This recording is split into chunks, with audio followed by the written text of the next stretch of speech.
Kurbada. Kurbada. Madikit tago yung gulong na nabili ko. Siyempre, rubber tire. Sa lahat ng kurbada ko, sa gamit ko na rubber tire, hindi pa ako nadulas guys.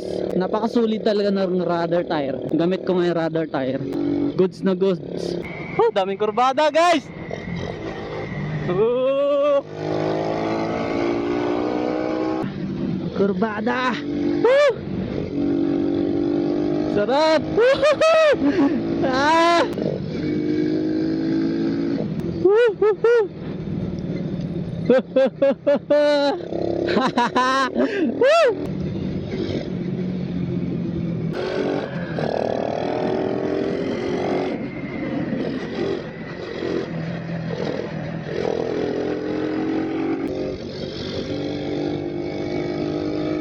Guys, check natin yung gulong kung gaano kakapit. Check natin tong rubber tire na nakakabit dito sa aking motor. Kinukurbada ko siya guys. Grabe makapit talaga guys. Tingnan nyo yung mark.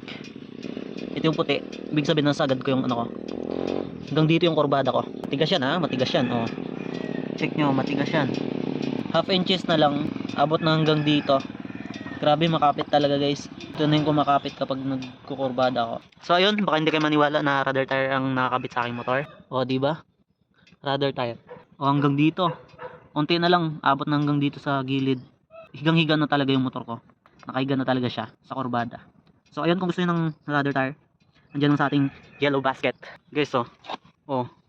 Ubos talaga, guys. Unti na lang natitira, oh. Sa kurbada. Oh, di ba? Hindi talaga siya dumudulas. Okay din yung Leo. Leo tire yung nasa unahan ko. Dito, rubber tire.